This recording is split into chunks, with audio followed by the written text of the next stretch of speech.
Hi, everybody. Welcome. Thank you so much for joining us today on this webinar. So we're looking at the age of AI, what brand leaders need to know about trust and communications. And I am absolutely delighted to be your host today. And I'm especially excited to be joined by Dayna, who is the Deputy Editor at HuffPost UK, and Harriet as well, who is the founder for AI Media. I think with the rise of AI, we are going to be looking at how brands can actually maintain trust in a world where, let's be honest, anybody can kind of generate content these days. I think misinformation can spread very, very quickly as well. But I want to be very clear at the start of this webinar. This is not about whether AI is good or bad, but it's really how to use it responsibly and strategically as well. We're going to leave plenty of time for questions at the end, so please add your questions to the chat as we go along and we will get to them. But with that, we will get started. So rather than me introducing everybody, I'd love you guys to introduce yourselves and just tell us a little bit about your background. So Dayna, if you would like to kick us off, please. So hi everyone, I'm Dayna. I actually, as of last week, the head of content of HuffPost UK. Oh, amazing. So Congratulations. The news broke after the infographic was made for this. Oh, no. So yeah, I run and I'm the head editor of HuffPost UK, where I've been for 4 years. Prior to that, I started at HuffPost UK 4 years ago as a freelance lifestyle writer. So it has been quite a busy 4 years at the good ship HuffPost.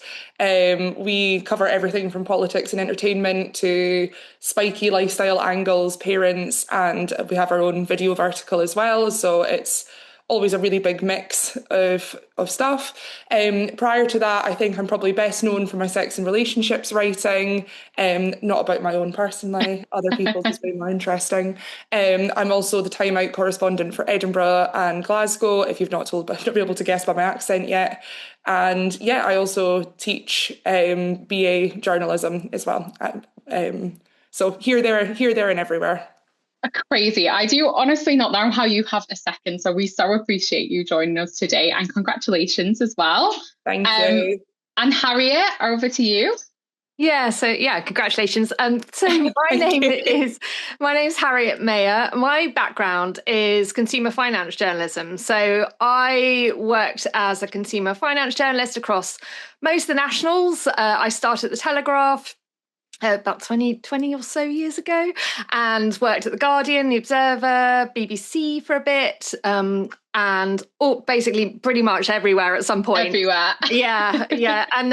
And I was on an editorial team working as an editor when ChatGPT landed back in November 2022. And having seen the change from kind of newspapers to online and the rise of digital media, I wanted to get ahead of this trend, and I started training my team how to use this technology responsibly. Obviously, very early days back then, but could have got a feel like this is going to be even bigger than the internet revolution, and just learn as much as I could. And I was pretty terrified at the start. I think a lot of us have felt a lot of fear around AI, but that kind of quickly turned to kind of just fascination with.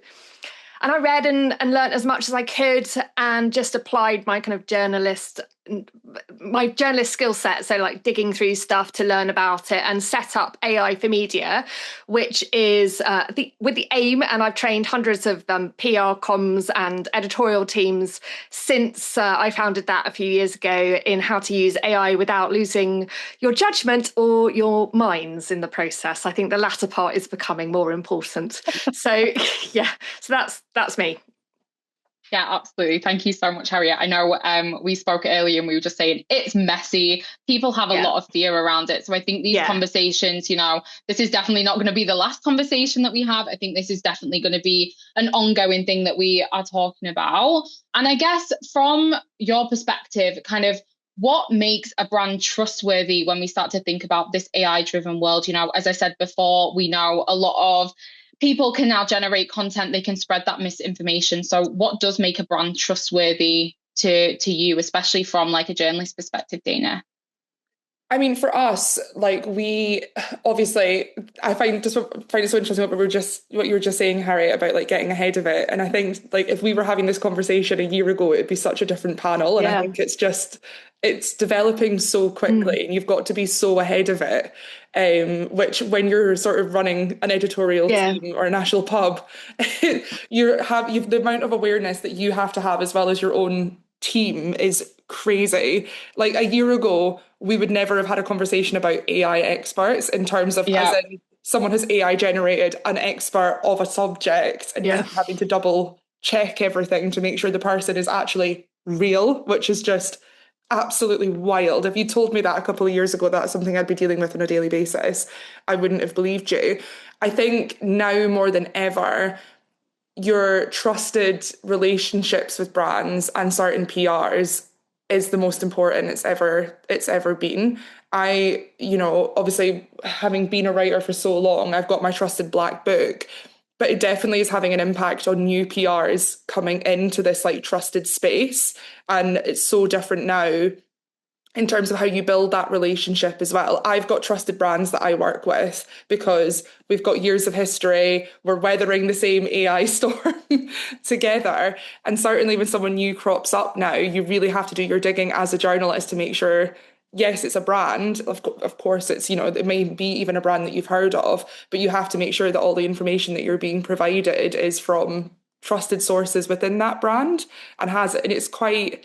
funnily enough, we were talking about this last week in my own newsroom about maybe, again, this could be a different conversation in a year, but like at the moment, spotting AI generated press releases is still easier than what it might be as all these different technologies develop.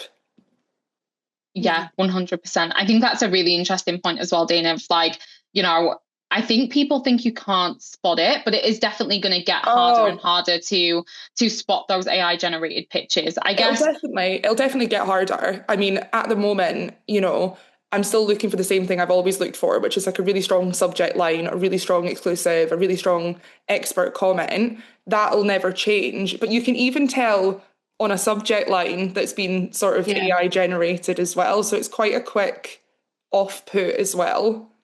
Yeah. I do think that the best practice applies in terms of, it's always been, hasn't it, about like tight subject lines and putting and I always say now to PRs, it's important to put the really clarify, like really refine, like who, what, why does this matter, and put it right at the top in like even like bullet point, make it short, make it succinct, and less is more. But you really want to think about the story more than ever, because the thing about AI generated pictures is it enables people to generate stuff at scale.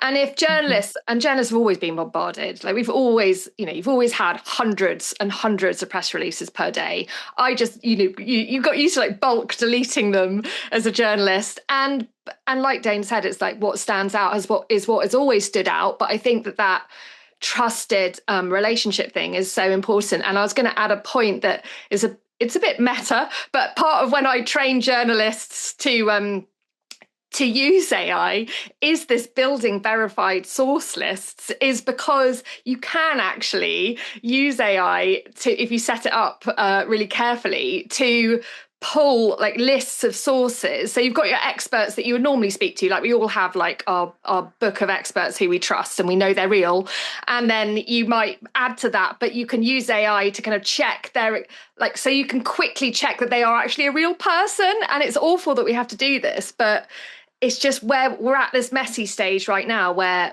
this is what we're at. Honestly, Harriet, it feels like playing 4D chess, doesn't it? When you're like playing AI against itself, you're like, okay, here we go. I know. It's like using AI to spot AI and like find actual people who exist. Yeah, that is such an interesting point. I was going to actually ask, because Dayna, I know we spoke about this at the Digital PR Summit earlier this year, like how important is it to include links to experts, author profiles, social media pages when kind of sending out pitches? I mean, it's imperative. Like there's no, especially now, there's like absolutely no debate on it. Like, I always say to PRs, like, I'm a journalist, like I can find out your cousin's sister's like wife's dog's horoscope if you let me. So if someone doesn't have a digital footprint, I'm immediately sus. Like Yeah. immediately I'm like, right, okay, so we've got nothing. You haven't got an iota of a digital footprint. Like, and that's not to say you can't be offline, do you know what I mean? That's not it, but nothing. You're an expert in your field and I can't find a university page for you. I can't find a study that Yeah. you've been part of. I can't find, do you know, it just doesn't, but do the work for me. Like send me all the stuff because then you've saved me half the time of having to go through stuff. I can Yeah. immediately find a legitimate social media page. I can immediately find like a verified university or like if there's like a public body for whatever subject that person's a specialist in and you've linked me to something that's going to let me know immediately, like they're verified under the whatever of experts of, immediately you've let me know immediately. We've both saved each other a lot of time. Yeah. And choosing experts and spokespeople who are willing to get in front of a camera now and speak and actually, because you can't have those people who aren't willing to speak out now and actually get in front of a camera. I think that's going to be more and more important as well.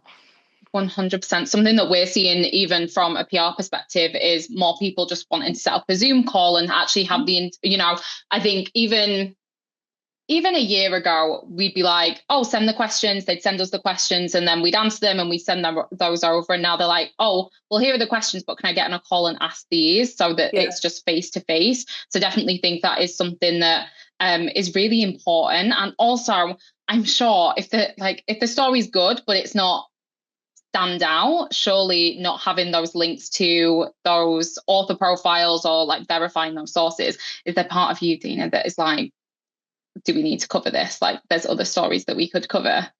Yeah, I mean, to be honest, or like we'll find a different way into it. You know what I mean? Like there's like Harriet was saying about the onslaught of the inbox. I'm on annual leave this week and I'm already like, oh God, thinking about how many emails have come in the time that I've been off. And I do the same, Harry. I bulk delete and then unselect the ones that I want to keep. So I assume that I'm deleting all 100 emails that I've selected, and then I unselect the ones that are like maybe worth taking a look at or allocating out. So, oh yeah, it's.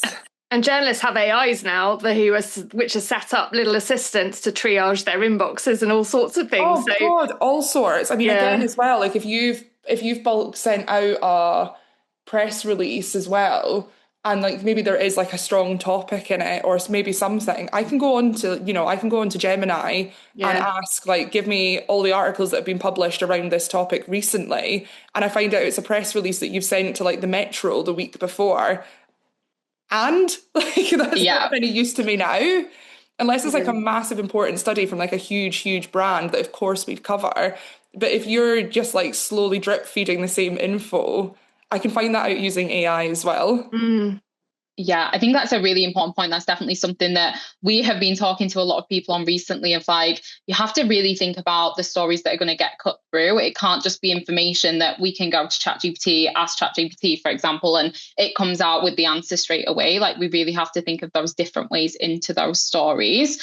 Harriet, I know we spoke earlier about this and you kind of mentioned, and Dayna, I know you shared this on the Digital PR Summit stage as well, like things haven't really changed because journalists have always been asked to verify their sources, always been told to double check their facts and the data that you guys are putting out as well. So I kind of guess a question is, why do you think it's become such a big point of discussion, I kind of feel like it's as if it's something new and it's an additional part of the process and it's making PR's jobs harder or brands' jobs harder. But really, from your guys' perspective, this is something that you've always kind of had to do.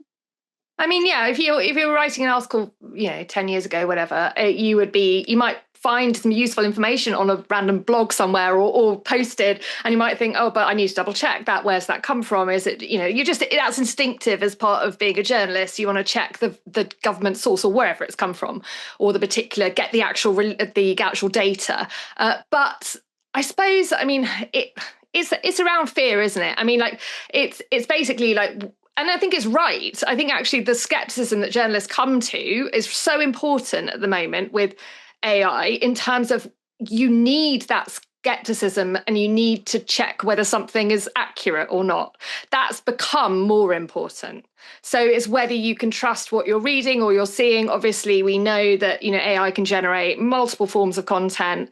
Is this the truth? Can you trust it? So I think having that skeptical hat on, but I think it should always be, it's just another unreliable source that we've always had to deal with. AI is just another unreliable one that you need to understand a little bit about how it works and how to make it more trustworthy when you're using it, because there are ways to make it more factually accurate. But, a lot of journalists will chuck a prompt into to AI and get an inaccurate or an outdated fact and think, oh, well, it's rubbish. But that's kind of one way that's when you're using it in a certain way. And but I do totally get it, because it's like being bombarded. We've got too much data being just shoved at us now, like from all angles. Like, even when I started, it would be like, it was just kind of starting with the press releases on email, and I used to speak to contacts on the phone all the time, and then it's now just this deluge of, we've got social media, we've got email, we've got 3 different email accounts, we've got it's just so, and communities that you're checking, and then there's Reddit, and it's just a lot out there. So I think actually probably the journalist's job has become, in that sense, more important to really unpick through all this stuff. And that is also something I bring to training, because I feel quite passionately about, like, our industry as a whole, PR and journalists. We need to kind of come together to get a grip on this, because it's a scary world now. And like, we are having to live through this really messy stage of this transformation, and it's massive, but it's important to be able to tell the right stories during that process.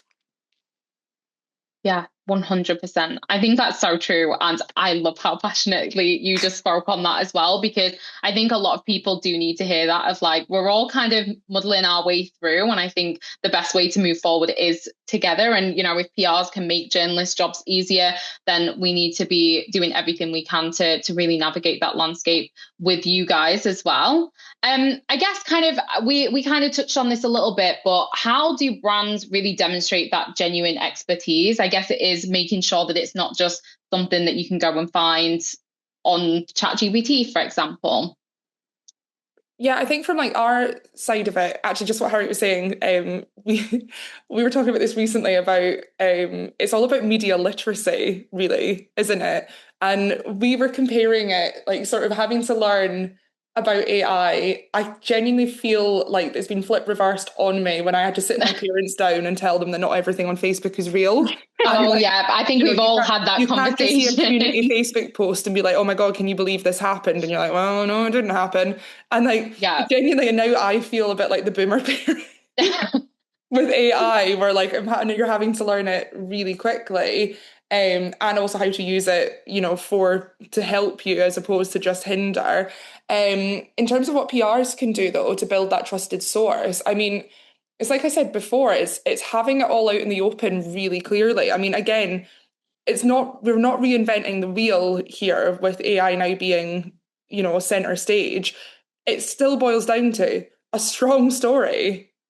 So the one thing that AI cannot do is give a human experience. So give me that human experience, whether it's a strong human angle or, again, like you said, like suddenly going back on the phone with interviewees. Like, we are so strapped for time, and we've always been strapped for time as journalists, especially when you're in a newsroom. And the fact now that if you can offer personal time with someone to ask them their questions, so you're not getting just like a ChatGPT generated response back, because we're obviously being thorough. Journalists are under the lens as well. Like, no, there's nothing like writing an article honestly and someone going AI slop, and you're like, it's not even, I wrote it myself. So it works, it does still work both ways as well. It's like, I find it quite interesting when we're talking about PRs building, a trusted profile with us for their experts, but also like PRs have to trust you back as well, that you're going to use their press releases appropriately and not just use it to generate, AI generate an article out of it as well. Yeah, absolutely. Yeah, and like being aware of like like you just said, like if you're going to take a press release and put it through and generate an article, the risk is the quotes get completely rewritten, the whole thing, and it just gets messed up from the PR perspective. But I do think it is like what Dayna just said about the human experience.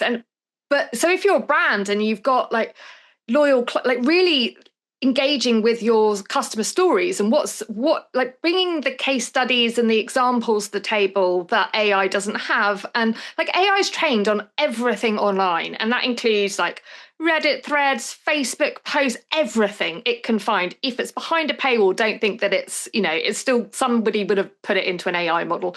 So it's really about what data or stories can you bring that isn't already out there, and making it the top line, and sort of presenting it in a way that's engaging, and how you can communicate in a way that, I mean, AI is quite like it's very polished, but it's a lot of the time it's quite empty. Yeah. So it's you can kind of you can smell it a lot of the time. So, and it's because it doesn't have the specifics and the detail that we bring and that journalists bring. So yeah, refocusing on that. You can use it. I mean, of course, everybody needs to learn how to use AI responsibly and well.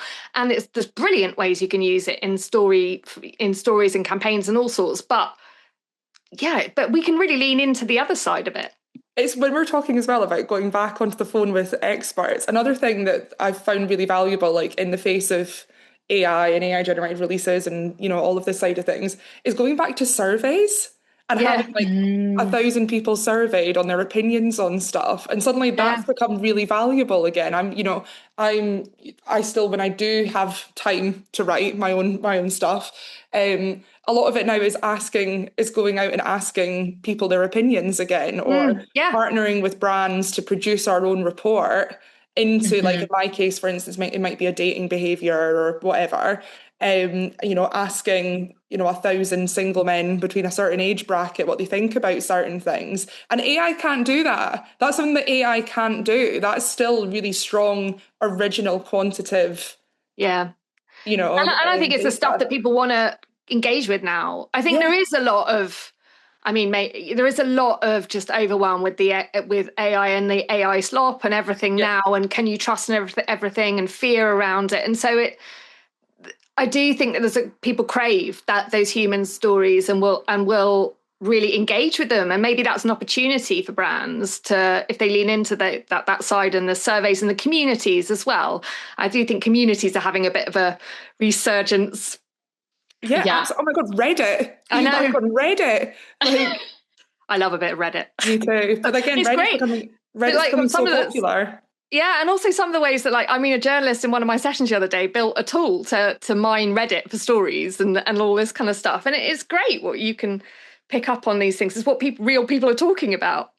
Yeah, absolutely. I always say Reddit is like one step away from the dark web, because I just think the things that people put on Reddit is crazy. And to actually get the information, to understand what people are talking about around a certain product or a service from a PR point of view is so valuable. And I have actually seen journalists start to even put out for case studies on Reddit. So I'm not sure if that's something that, you both nodded. Is this something that journalists are doing? Oh, if there's a community, journalists will find their way in. I'm famously not a mum. Am I on Mumsnet? Absolutely. I have got no interest in dating apps. Am I on all of them? Because that's where I sometimes find case studies. Absolutely. I love this. This is such a really good information. I know this is something that I think before PRs used to rely on Twitter all the time for case studies and response source and stuff like that. But actually, I think that has changed massively from my perspective, where we have to go out and find those case studies. You have to drop into people's DMs and say, I saw you post about this. Can we chat, and can you be included in this? So it's really good to hear from your guys' perspective as well. That's what you guys are doing. But where case studies, where I find all the case studies and things, what I will say is that I will always need expert opinion as well, weighed in. Yeah. Or an expert to sort of analyze the behavior, or or a specialist in the field who's we're seeing a lot more of this, or maybe this is someone who works behind the scenes at a dating app, or all of these things, right? There's still, this is where I feel brands can really fit in well for it. We might Yeah. be having the big social conversation about something, but you can slot yourself into it as well. Absolutely. Yeah. And I think like having internal data from a brand as well is so helpful with that, because if we can get their internal data, turn that into a story and support what somebody is saying in the case study, then again, that is something that AI just cannot replicate. Yeah. That's basically what you do. You know, I spent my life as a journalist getting a story package together, and it is, you know, the case study, the stats that, or you get the stats first, the original data, and then you find the case study that goes with it, and you build a story. And if PRs and journalists can work together to build those things more, more often now, I think that's what. Mm-hmm. I do wonder what will happen to, I mean, this is kind of a future point, but like to inboxes, and like because of the way that I'm seeing AI used now to streamline all these processes, it's going to need to be more direct relationships, I think, automatically. So maybe, it'll go slightly more, we're all time poor, so use AI to speed up the stuff that you, and use it in a way you can trust it, but then lean into the side where you can add value. Yeah, absolutely. This was actually going to be one of my points, because I know, again, at the Digital PR Summit, Dayna, the lovely freelancers that we had on the stage, they put an announcement out, which I didn't think was a good idea at the time, but they said, we would absolutely love for PRs to invite us out for dinner or for lunch. Like, that sounds great. But obviously, Dayna, I don't know how you have a second in the day, so I don't think going out for lunch or for dinner is something that PRs should be offering. So I guess, how can we include that human element and build those relationships? So look, back when I was freelance, I would have, absolutely loved coming out for a couple of hours and meeting someone and really getting that time. Chloe, I feel like you've met me enough over the last couple of years that I'm a chatty Cathy, and there's nothing more I love than being social, right? Especially in a work from home situation. But now that I work in a newsroom, and let alone now that I run a newsroom, I just don't have the time. God knows I would love to go get my nails done. I would love to go for the 100 coffees I've been offered.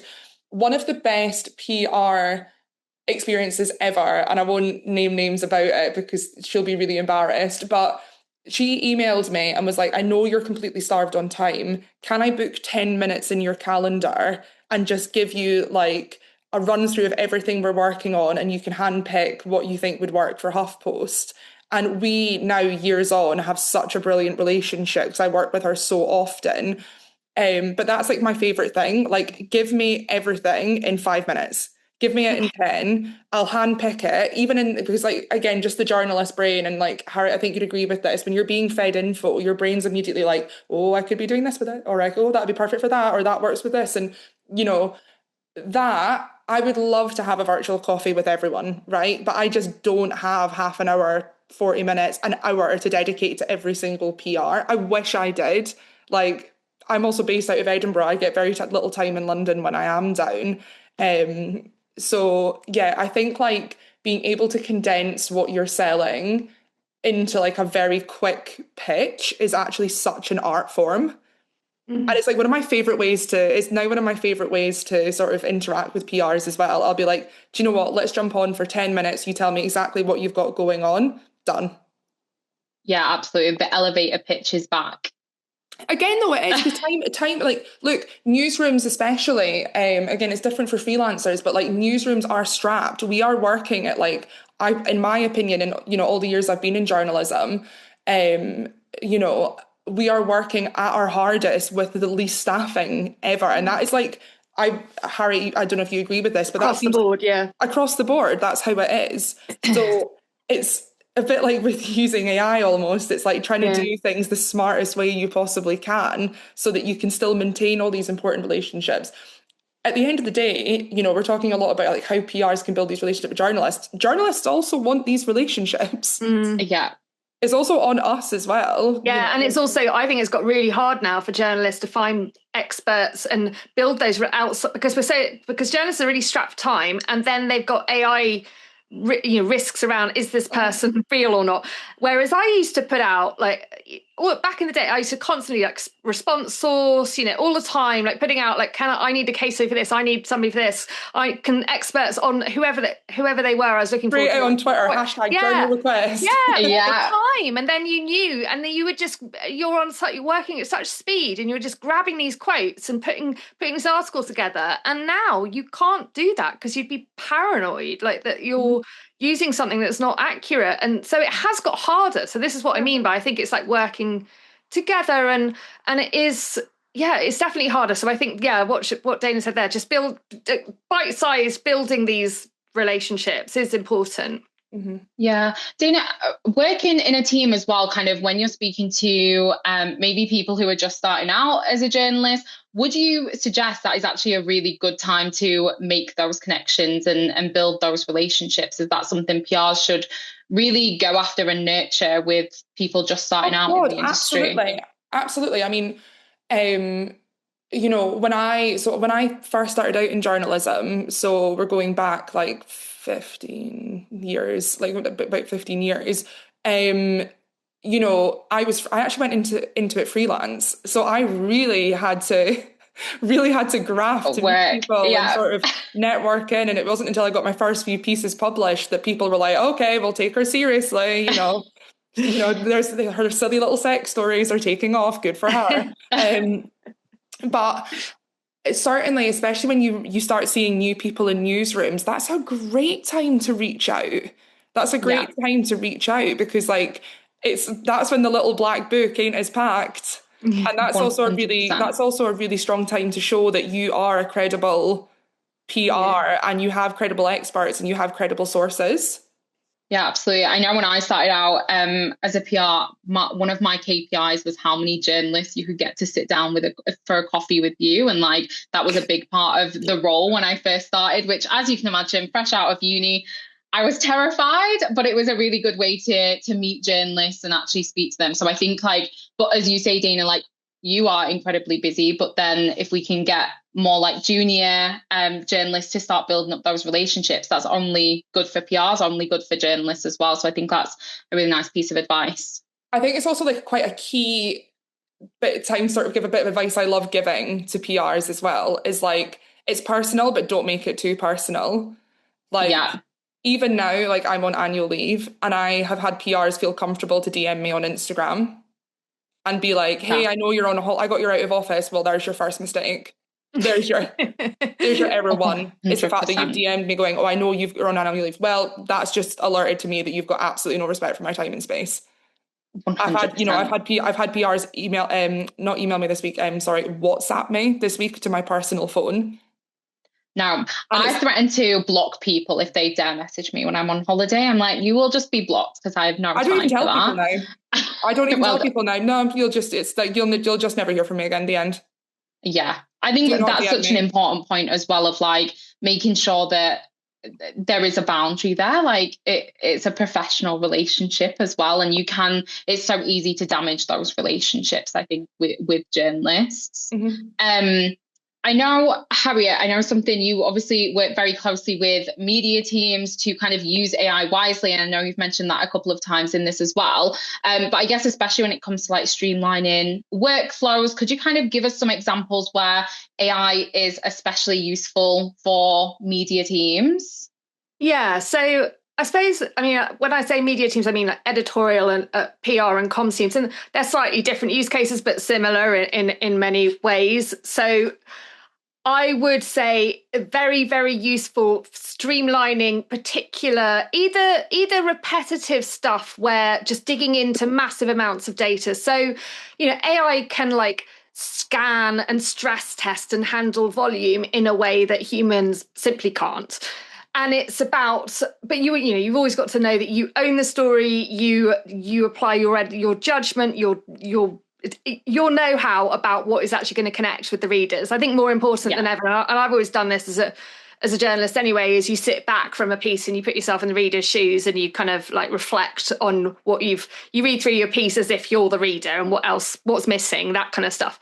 But yeah, in terms of research, it's at either end of the process that I see it really, really enhancing workflows. So for example, like I was training some national journalists. I'm not sure whether I should mention exactly what they're doing, but because I was about to name them, then I thought, no, I won't say exactly who they are, but they're like building lots of tools in their innovation team that are doing all sorts of things. So it's like podcast generators, but not like fake voices, more like actually generating interesting angles for podcasts, social asset generators, story sources, archive searches, like when you're doing the faffy bits of journalism, when you're tagging, whether it's pictures or you're finding information like metadata and all that kind of stuff, then that kind of side of things. Subbing tools are a big one as well.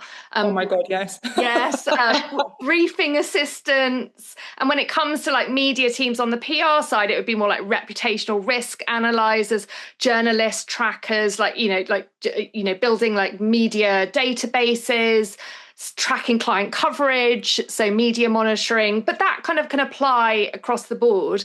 And I think I've trained a lot of teams across the major models, but the similar things apply, which is that you build the tools with the right instructions, the right source material or the right knowledge, and you tighten it down so that it's going to be more accurate and it will give you the results that you want. You essentially like train the AI, which I kind of hate saying, but it is essentially training AI. And the way that I work with teams is very much to unpick their specific workflows that are a bit annoying, so they can streamline those, but then they can also enhance stuff and do stuff they couldn't do before with the content that they have. Harry, I always say it's like the whole reason we want to use it is so that it can do the dishes, so you can go out and play. That's like the real. I'm going to use that. I like that. Yeah, that's it. That's it. You don't want AI to be doing the bits that you love being a journalist for. Yeah, exactly. Do you know what I mean? The selling point for journalists is that it's that it is a tool which we're all under massive pressure now, like time poor, and like the amount of there's a lot of stories to be told as well, and it's using AI to help you find that stuff. Like think about like the Epstein files or something like that. Like AI was massive in exposing a lot of that stuff. Like the New York Times is investigating the manosphere, which I really love. Like they're tracking like all the main podcasts in that area to pick out the stories and like investigate these people. And that's the kind of ways that you can use, but you can use it on a much smaller scale, obviously, as well. But it's quite exciting what you can do with it. And then as the journalist, you go and you talk to the people, you dig into the stuff. You actually know, your job is to know what the story is. Like that's the bit that we're meant to be good at. Mm-hmm. Yeah, absolutely. Again, just bringing that human element to those stories. Like if AI can go and fetch a lot of that data and kind of do that analysis, and then you guys kind of have all that in front of you and then can start delving into then what the story is and adding different bits into it. I think that's really interesting. Dayna, you said it does the dishes. I was going to ask kind of how are you using AI to improve workflow at HuffPost? I mean, for us, it's like, I'm going to be careful about how much I say, but for us, it's like, whether it's, can we figure out how to give this the best SEO friendly headlines? Can we use AI to give us the best, a lot of it boils down to SEO. A lot of it, Google discovers a horrible beast, and we spend a lot of time with that. But also, again, it's like, how can we go through tons of data really quickly? Or people forget as well, AI, there's very simple versions of AI that you use constantly and don't think about the fact that it's AI. Like me and Otter, best pals, it's the one AI transcription that handles a Scottish accent that does. But the fact that can transcribe all my interviews that I'm now having to have in person to combat AI, so then I use AI to transcribe it. And so then when I search it and I go, give me all my quotes and all the points that I made about X, and then it pulls it for me and I can put it straight into my copy. These are the things that like save so much time on a day-to-day basis. There's AI tools. This exists across all. This exists across pretty much every newsroom that I've worked in across the UK now, that you can click a story and immediately generate a social media post for it and put it out on like however many different platforms, and also have the Reddit post. And so again, it's just cutting time dramatically. Yeah, absolutely. I love what you said there, because I think people do forget that you kind of probably are using AI every single day. And then it's just kind of the big tools where people are suddenly like, oh, I don't know what I'm doing. And actually you're kind of using it every day. People are really, really afraid of it. And I think, again, it boils back down to media literacy. And of course, we have issues of people not being able to look at something that's obviously AI generated and identify it as AI generated. But that's just one facet of AI. There's, again, we're all using it in our daily lives, but we're just not necessarily like thinking about it. If you Google something and then you click a link in that top now AI box that generates, you've just used AI. Like, yeah, you can't avoid it. You just can't. It's going to be part of, and also we're in a messy stage with it now, but I do think it's, and that all the updates and everything, like ChatGPT got like criticized recently because it's had so many updates. It got very confusing for people, but it's a bit like, it reminds me when the internet started and it felt very techy and like a kind of beyond like, well, what is this? Is it safe? And your financial data online just seemed like, why would you do that? That's so risky. But now it's just, digital is not really it's just how we work. And I just feel like it'll move to a point with AI. It's just, we won't be talking about agents and AI. Well, it'll just be, this is how we do things. So we are, it is about literacy, like you said. I mean, and there's the EU AI Act coming into force early, August. So that's really important. That's focused around AI literacy and making sure that people are aware and transparent about any AI content, like that we're using it responsibly as well. Although I think there's a lot of work to be done around that. I think, there's going to be a whole lot of work, isn't there? I know. Gosh, yeah. It's going to be a whole lot of work. I feel like that feeds really nicely because I wanted to get your thoughts, particularly Harriet, of AI policies, because I think there is a lot of fear, as we just said, like especially fear in the workplace. I know some very big brands who kind of have put a blanket ban on ChatGPT and Claude in the workspace. So I guess how important is it to have AI policies? Is this something that you're kind of having a lot of conversations on at the minute as well? And kind of what are the barriers to workplaces putting these policies into place? Yeah, it's a really interesting one, actually. I was talking to a team this morning who don't have an AI policy in place, a comms team, and I was saying it's really important to have start developing a policy now around how you're using AI, what you will use it for, what you won't use it for, what license you have as well. And because again, it's going to become more important as time goes on to show to clients and editorial teams I'm working with as well. I'm helping them develop policies for how their journalists can use AI. And but again, like, this is new, it's the technology is moving far too fast, and it really, it should have. My opinion is somebody should have pressed this pause button about 6 months ago for let everybody just take a breath. But it's but we can't change the way that this is happening. So policies are trying to catch up. But I would definitely say everybody needs a policy, like every team needs a policy, and it needs to be regularly reviewed. And also, even like, whether you're using Claude, for example, you need to look at their terms and conditions on a regular basis as well, and how they're using your data, because that changes and they sneakily turn things off and on. And I mean, that's part of like what I do now, is I'm checking this stuff and keeping up to date with it. But it is a minefield. And that's why I also think these conversations are really important. Like, people actually talking to each other in the industry, like not in like a scared, like, oh, well, we mustn't say we use AI, or we mustn't have these conversations. We've got to have the conversations so that we're using it and we can help each other, like with our own information about our policies, and share them even. Yeah, absolutely. I think that's such a good point of, I think maybe a barrier to putting those policies in place is people almost being like, oh, we don't use AI, but as we have just discussed, you are using it in your everyday workflow anyway. So it's really important to kind of put those, I guess, boundaries in place with it. And then before we go into questions, I've seen quite a few coming through. I guess, how important do you both think it is for journalists kind of coming up, PRs coming up, that we are teaching workforces AI skills and teaching them how to use it as well? Crucial. Like, it's crucial. Like, so I teach actually at the uni that I went to, and come in as sort of a guest lecturer now and then. And even what I teach changes year on year because it's different, right? Yeah. And I laugh because the modules that these students do that I did all those years ago, like the ones that I did are defunct. The ones that I did don't matter anymore. And the ones that, these students are having, I'm like, what do you mean? What do you mean they're learning that? Or that's now like built into the curriculum. And I think it's the same thing like with up and coming journalists and PRs. Like this is now the landscape we're in. It's not a case of like love it or lump it. It's the fact is you just have to know it. It is just completely and utterly just how the world works now. Yeah, absolutely.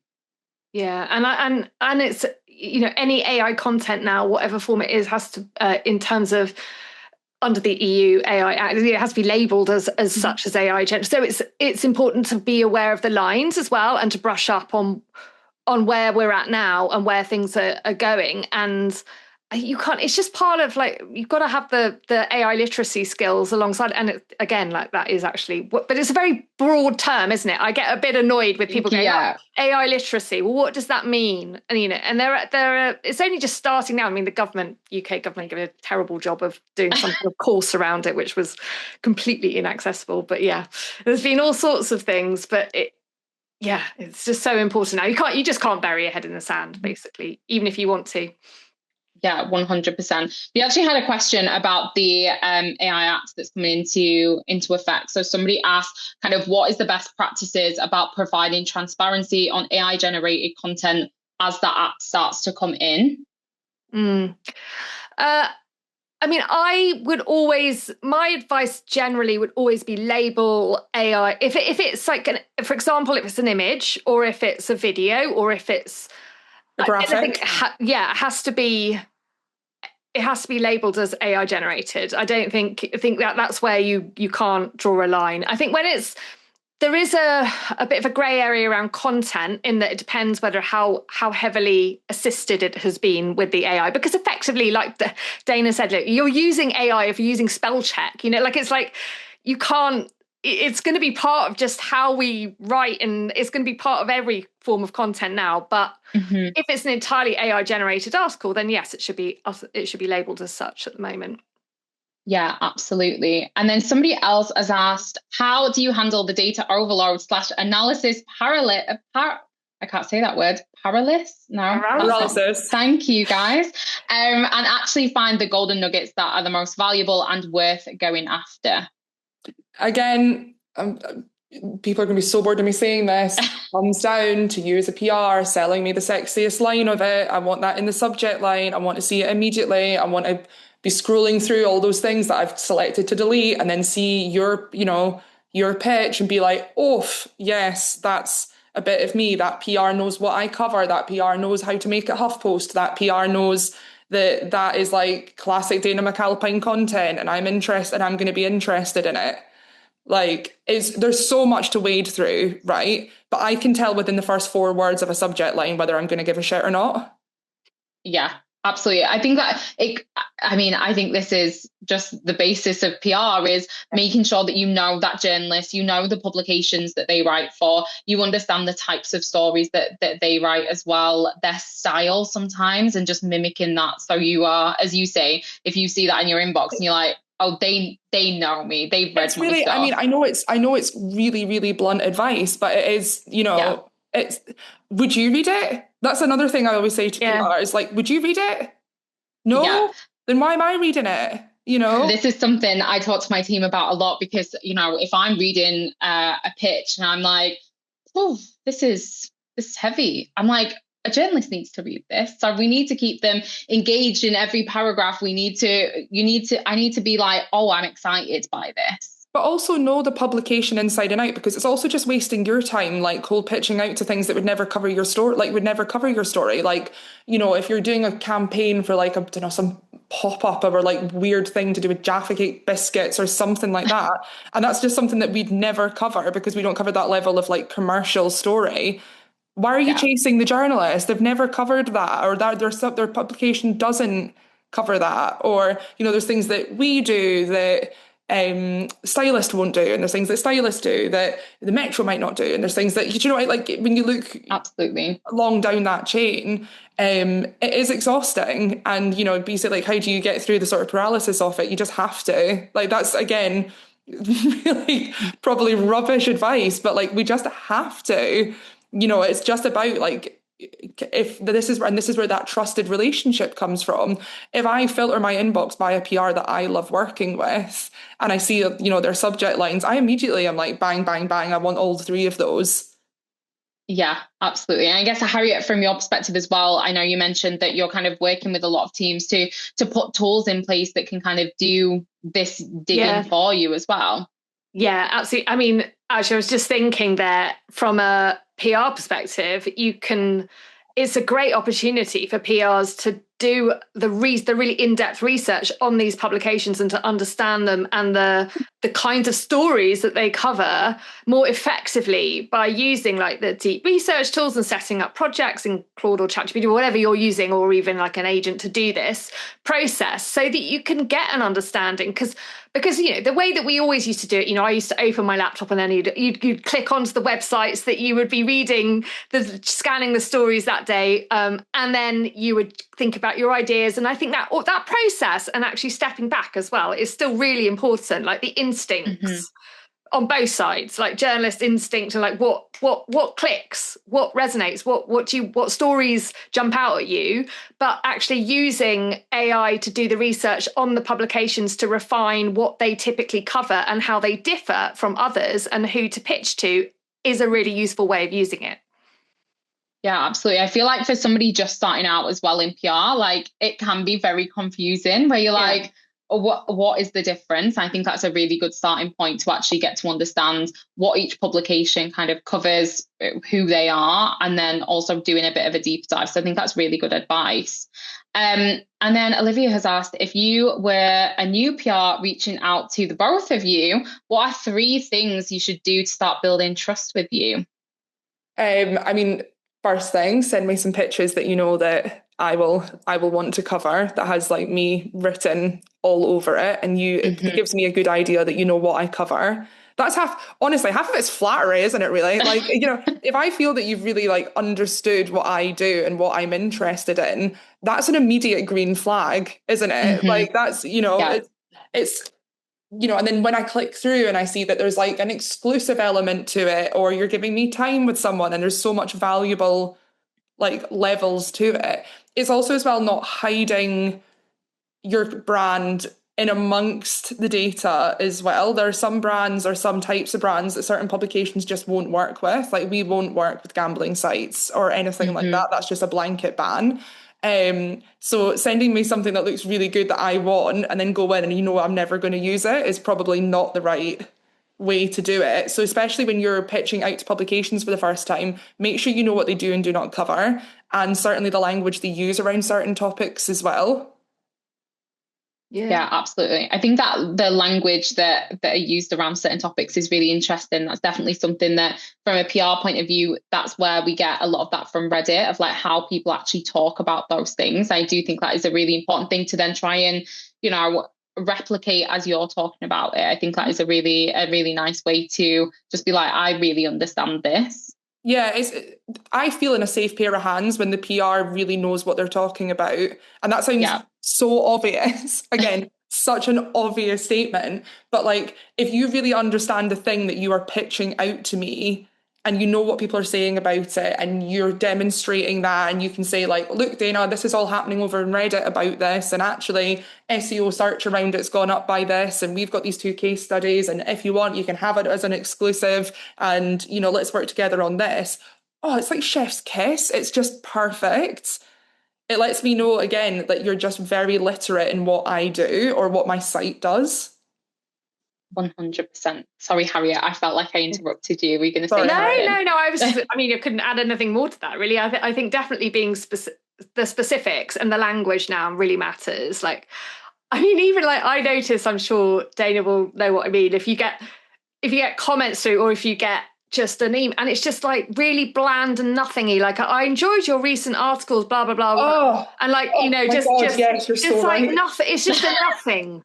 And it's just the specifics, like just I know it sounds like, I mean, it's a completely overused word now, but like, be human, But Harriet, doesn't that make you feel that someone's just run your name through ChatGPT and been like, what's Dayna McAlpine's most recent article? Yeah. And they're like, hey, I loved your article on the crushing realities of whatever. And you're like, it's not meant to be enjoyed.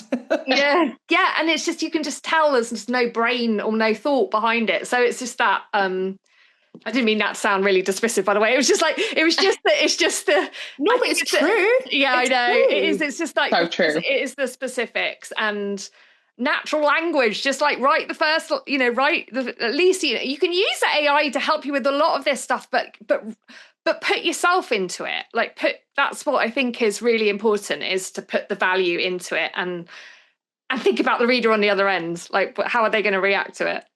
100%. I do appreciate that it is very overused, this whole like, you just need to be a human, but I think it is so important. AI is amazing. It can definitely help us do a lot more. As you say, we kind of have access to so much more information. But I think at the end of the day, especially when we start to think about PRs and journalists, how we work together, at the end of the day, it's always been about relationships. You guys have always had a little black book full of contacts, people that you can trust. And I don't think that has changed. I think it's just got more important. Would you guys kind of agree with that? Yeah. It's been quite it's always really interesting when suddenly, like, again, the conversations from 10 years ago have totally flipped. And I find it so interesting that, in 5 years' time, a panel like this could be something completely different and we're all AI literate and the next things come along. Do you know what I mean? Yeah. We'll plan the next one and we'll do it each year and then see how things change. We'll just make comparisons. Well, thank you so much for just sharing your perspectives and your experiences on this as well. I feel like these are insights that definitely have given me lots to think about, and I'm 100% sure given everybody on this webinar lots to think about as we say, like, we're all just navigating this new landscape together. So it's really good just to get together, learn about these things, understand how we're all using this platform differently as well. And just a massive thank you to everybody who joined as well. And thank you for contributing your questions. As we say, I kind of think this conversation is just the beginning. Like, we are going to continue to revisit this many times over the coming years, which I'm very excited about. But thank you so much again. And we look forward to continuing the conversation. Thank you, everyone. Thank you. Thanks, Chloe. Thanks, Harriet. See you later. Bye. See you later. Bye.